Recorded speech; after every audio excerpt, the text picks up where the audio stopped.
Straight out to Kevin Miller, investigative reporter with KDKA Radio. Kevin, what happened?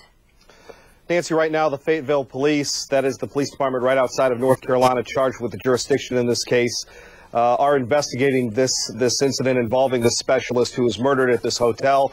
Apparently, we have reports of an odor emanating from the hotel room. Police went in, found the body, and right now they call the cause of death suspicious, and they are investigating right now. There are a lot of motels around Fayetteville, around Fort Bragg. So again, this isn't just one hotel. It's a highly populated area filled with soldiers and transients. This young specialist actually was just home 2 weeks when this occurred. And we are getting information as we go to air. We were just learning about this. The body has just been identified. In this case, a 7-month pregnant soldier's body has just been identified at a local North Carolina motel.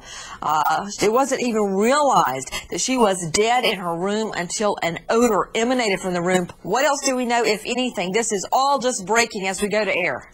Nancy, you're right. It's developing as we speak. I can just tell you that area, I know Fayetteville very well. You have a lot of hotels. You have a lot of pawn shops. You have a lot of strip clubs. The locals call it Vietnam. So there are a lot of great people, great soldiers, but there are a lot of seedy people there as well.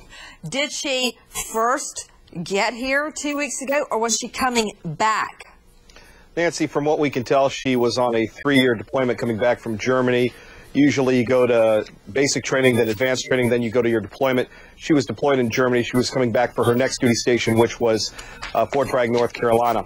Also, if I might just add, Fort Bragg is where this murder happened. Camp Lejeune is where this death happened. Camp Lejeune is where this other murder happened, and they're quite a bit of distance. So the possibility that they're related might be a stretch tonight.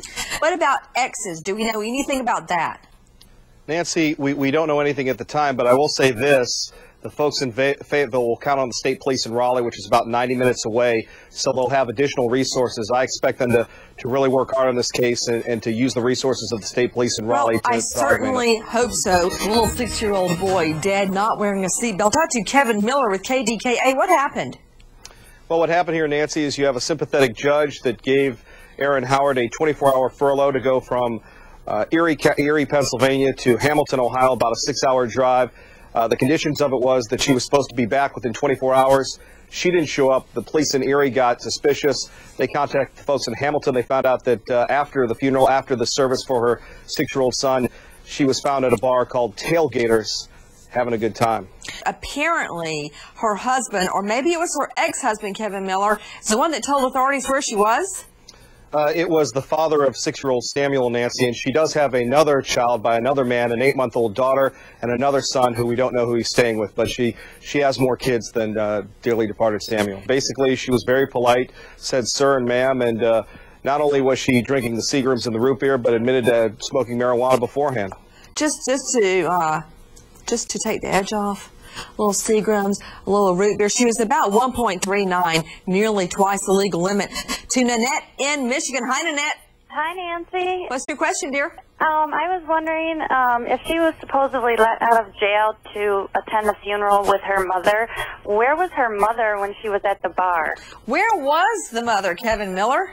Nancy, that's a very good point. Did she belly up to the bar, too? I can neither confirm nor deny that, Nancy.